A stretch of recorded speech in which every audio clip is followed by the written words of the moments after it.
Hello friends, welcome back to my channel. તો આજે આપણે બનાવીશું વેજ હક્કા નૂડલ્સ। બાળકોને રોજ વેકેશનમાં નવી ફરમાઈશ હોય છે, તો ચાલો રેસીપી શરૂ કરીએ। અહીં એક મેં મોટા બાઉલની અંદર પાણી ગરમ થવા માટે મૂકી દીધું છે ગેસ ઉપર। પાણીમાં સરસ એવો બોઇલ આવી ગયો છે। હવે આપણે જે નૂડલ્સનું પેકેટમાંથી કાઢ્યા હતા એને એડ કરી દઈશું। ત્યાર પછી થોડું મીઠું એડ કરીશું એની અંદર અને 1 ચમચી તેલ એડ કરીશું, જેથી એ છૂટા છૂટા બફાઈને રેડી થાય। અહીં કેપ્સિકમ, ગાજર, કાંદા, મરચું, આદુ અને લસણ લઈ લીધા છે વોશ કરીને। હવે આપણે કેપ્સિકમને આ રીતે લાંબી સ્લાઇસમાં કાપી લઈશું। આ રીતે એકદમ પતલા પતલા કટિંગ કરી લેવાના છે। તો એક બાજુ આપણા નૂડલ્સ પણ સરસ એવા બફાઈ ગયા છે। હવે આપણે આ રીતે કાણાવાળી છાણીમાં એને કાઢી દઈશું। ત્યાર પછી આપણે એની ઉપર થોડું પાણી ઠંડુ નાખીશું, જેથી એકદમ છૂટા છૂટા થાય। અહીં આદુ, મરચાં, ગાજર, ડુંગળી, કેપ્સિકમ અને લસણને આપણે આ રીતે સમારી લીધું છે। થોડું કોબીજ પણ લઈ લીધું છે આ રીતે। હવે આપણે એક મોટી કઢાઈમાં તેલ મૂકીશું, 2 ચમચી જેટલું। ત્યાર પછી આપણે એની અંદર આદુની ઝીણી કતરક કરીને રાખી હતી એને નાખીશું। ત્યાર પછી ઝીણું સમારેલું લસણ એડ કરીશું, ગ્રીન ચીલી એડ કરીશું, થોડી વાર એને થવા દઈશું। આનો સ્વાદ એકદમ મસ્ત લાગે છે નૂડલ્સની અંદર। હવે આપણે એની અંદર ડુંગળી એડ કરીશું। ડુંગળી થોડી લાઇટ બ્રાઉન થાય, ટ્રાન્સપરન્ટ થાય ત્યાં સુધી આપણે એને હાઈ ફ્લેમ પર આપણે કૂક કરવાની છે।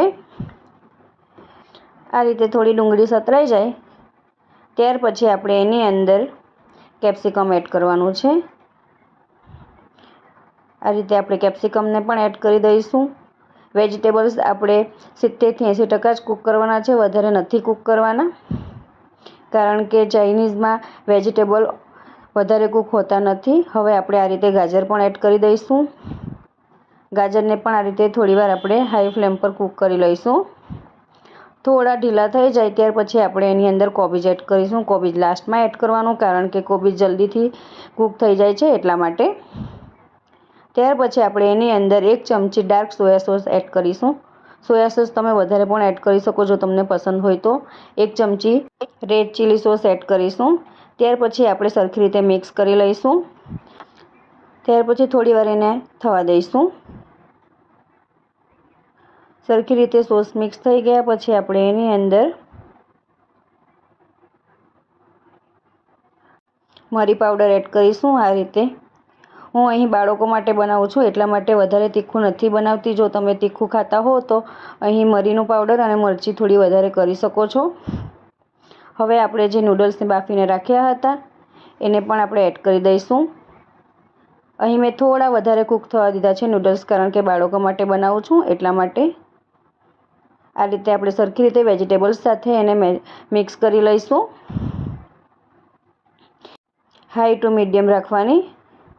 સરસ એવા મિક્સ થઈ ગયા છે આપણા વેજીટેબલ્સ સાથે નૂડલ્સ, તમે જોઈ શકો છો।